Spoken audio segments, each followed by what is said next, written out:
জুলাই মাসের 7 তারিখ থেকে হঠাৎ দেখি আবার কোটার জন্য আন্দোলন, যখন কোটা পদ্ধতি নাই, তখন কিন্তু কোটা পদ্ধতি নাই, কিন্তু তখনই আন্দোলন।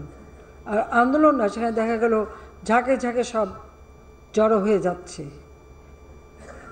শিক্ষক থেকে শুরু করে গার্জিয়ান থেকে শুরু করে সবাই, অনেক শিশুদের নিয়েও হাজির হচ্ছে। আমার খুব সন্দেহ হলো যে এটার পিছনে অন্য কিছু আছে, আমি সেটা বের হচ্ছিলাম। তাহলে এই ছেলে মেয়েদের ভবিষ্যৎ কী হবে? যে কোনো দুর্ঘটনা ঘটতে পারে। আপনি তাদের সাথে আলোচনা করা, এমনকি তারা মন্ত্রীদের সাথে কথা বলছে, সে ব্যবস্থাও করা, সবই করা হয়েছিল, কিন্তু তারা কোনোতে কিছুই মানবে না। হাইকোর্টের যে তারিখ, সে তারিখটা এগিয়ে নিয়ে আসা হলো, এগিয়ে নিয়ে এসে অ্যাপিলেট ডিভিশন চেম্বার জাজ থেকে রায় দেওয়া হলো, ঠিক যা চেয়েছিল তার থেকে বেশি দেওয়া হলো। তাদের এক দফা দাবি ছিল কোটা সংস্কার, সেই যে দাবি করেছে সেই দাবি সংস্কার করে দেওয়া হলো, কিন্তু সেই সংস্কার করে দেওয়ার পরেও তাদের আন্দোলন থামে না, দাবি থামে না। ঠিক এর পিছনে কি ছিল সেটা আমরা দেখলাম, যে ঠিক একে একে যেগুলি মানুষের জীবন নেওয়া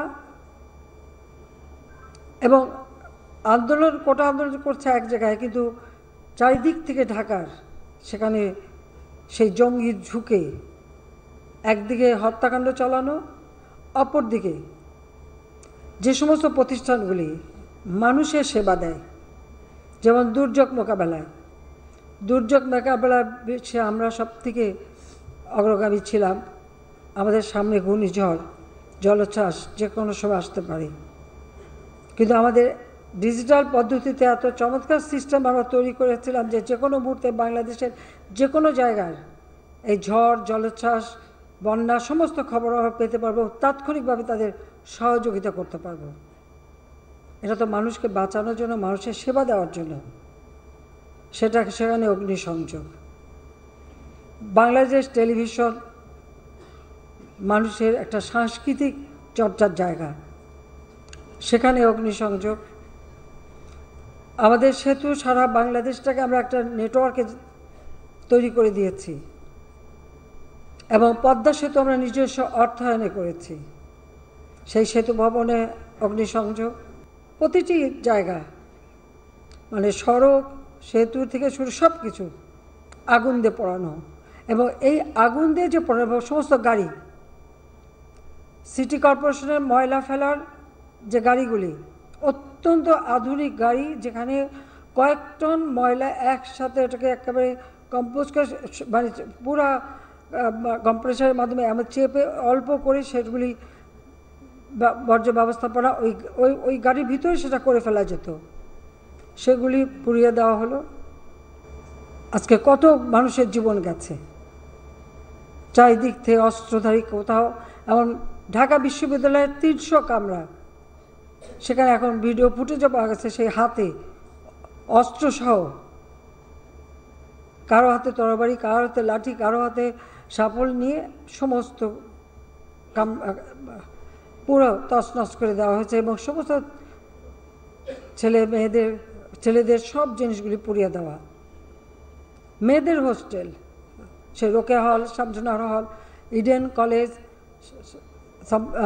বদরুন্নেসা কলেজ, মেয়ে হয়ে মেয়েদের উপর যে টর্চার, ঠিক পাকিস্তানি আমলে পাকিস্তানি হানাদার বাহিনী যেরকম টর্চার করছে, ঠিক সেই ধরনের টর্চার করলো মেয়েদের উপর। মুক্তিযোদ্ধা সন্তান বা ছাত্রলীগ করতে পারবে না, তাদের উপরে জুলুম, অত্যাচার। এক মেয়েকে 100 বার উঠবস করালো। আর তারপরে যে সমস্ত ঘটনা ঘটিয়েছে, একজন মহিলা সাংবাদিক প্রকাশ্য রাস্তায় ফেলে তাকে উলঙ্গ করে, তার উপরে পাশবিক অত্যাচার থেকে শুরু করতে, এমন কিছু নেই 3 জন সাংবাদিকের উপরে এই অত্যাচার না করেছে। এবং এদের হাত থেকে সাংবাদিক রেহাই পায়নি, সাংবাদিক হত্যা করেছে, সাংবাদিককে মারধর করেছে, আর সাধারণ মানুষ, ছাত্র, যুব, আওয়ামী লীগের নেতাকর্মী থেকে শুরু করে কেউই তো রেহাই পায়নি। আজকে যে প্রাণহানিগুলি ঘটল, যেখানে দাবি শতভাগ মেনে নেওয়া হয়ে গেছে, সেখানে এই আন্দোলন চালিয়ে যাওয়ার কি যৌক্তিকতা আছে? কার স্বার্থে? কেন? আর সেই সাথে সাথে পুলিশ হত্যা করে, শুধু হত্যা না, কীরকম বিভৎস দৃশ্য আপনারা দেখেন যে হত্যা করে তাকে ঝুলিয়ে রাখা হলো, পা বেঁধে উপর দিকে মাথা নিচু করে।